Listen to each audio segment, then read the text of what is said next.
Today, Donald Trump is feeling like a nail after getting hammered by Greenlanders who rallied in historic fashion to say hands off to the would-be dictator. And a member of the Danish parliament just used a word so strong he instantly got censored by the MS Now host who is interviewing him, and I have both stories for you next. I'm Dan, and welcome to another Occupy Democrats Report. To see all of our videos highlighting the world pushing back on Trump's aggression and lawlessness, please hit that subscribe button. Let's begin with that Danish member of parliament, Rasmus Jarlov. Watch as he denounces Trump's #1 henchman, Stephen Miller, who leads the propaganda against Denmark's continued partnership with Greenland. He uses a word so harsh that Alex Witt, the host, has to issue an immediate disclaimer. And I have to silence it, but you'll figure out what he said.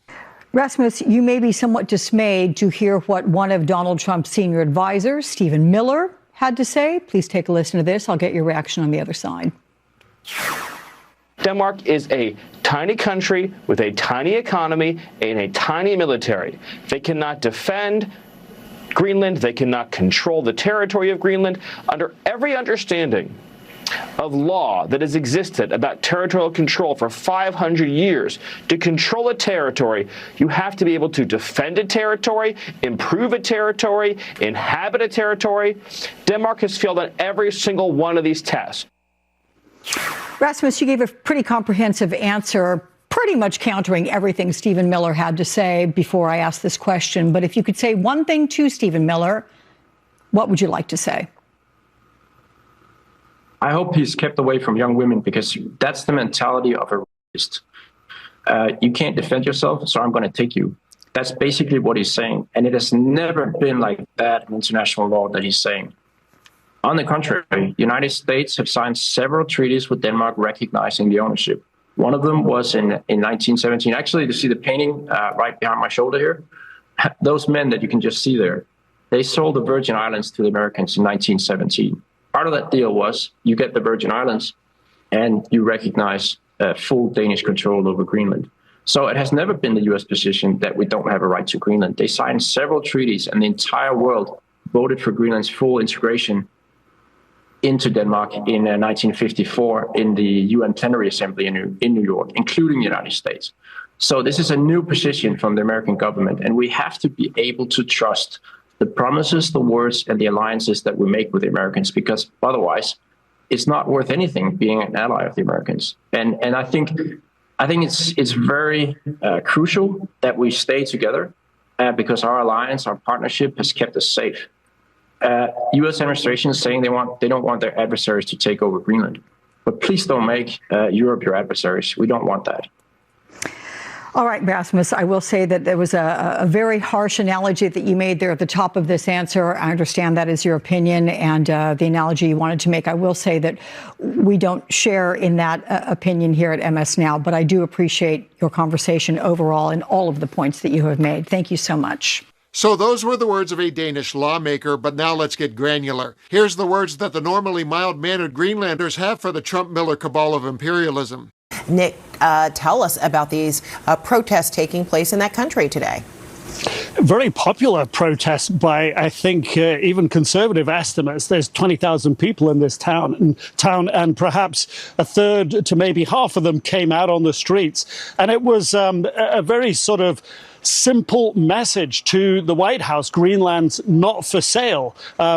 Ask anyone on the streets as we did today, and that was the message. Prime Minister came along. He told the local broadcaster here in Nuuk in Greenland that he had been in Denmark and he wanted to come back here. Is attending a lot of talks in Denmark, but he wanted to be here to be part of the protest here. The protest marched all the way through the town and ended up right outside the U.S. consulate. And there was the Prime Minister of Greenland on a snowy outcrop of rock right above the U.S. consulate, waving a big Greenland flag, giving a big speech in Greenlandic to the people gathered there. There was somebody else, another politician there, who was speaking a bit in English. Again, that very simple, clear message: Greenland is not for sale.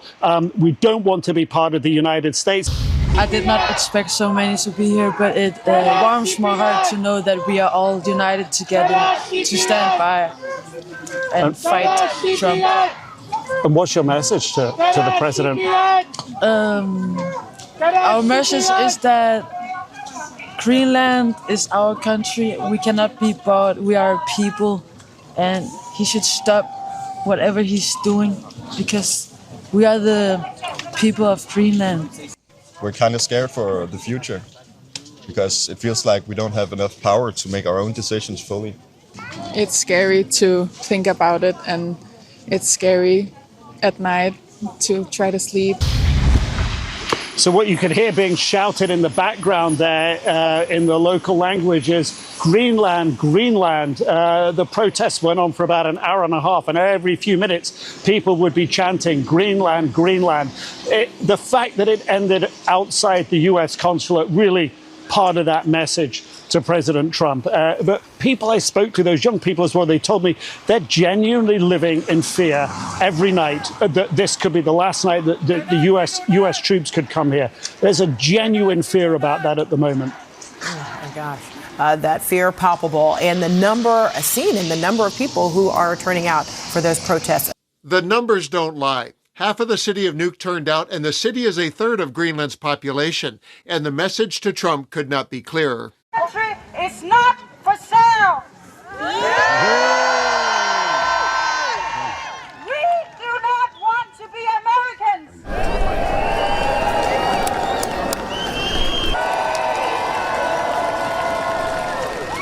Protesting against the orange dictator in the US who is trying to bully his way to undermine the sovereignty of the Greenlandic people and take away their right to decide who they want to be part of. This is important for the whole world. There are many small countries. None of them are for sale. And this is a protest meant to send a very clear message to him. Hands off of Greenland. Greenland's not for sale. He keeps on, so of course it's a increasingly concern for all of us. And we have seen what he does in Venezuela and Iran. He doesn't respect anything. He just takes what he thinks is his and what he wants to do. The sentiment I've got from so many people here is they hope their voices are being heard. They feel alone. They feel that this is their moment to speak up. They've done it today, and their leaders were with them. Nick Robertson, CNN, Nuuk, Greenland. Now, you would expect such a report from CNN and Occupy Democrats, but to further validate Greenland's feelings, Trump's favorite propaganda channel Fox News described it this way. Protests explode in Greenland amid Trump takeover push. We are not interested in being Americans. I have completely lost for words for what he's doing now. It's just completely insane.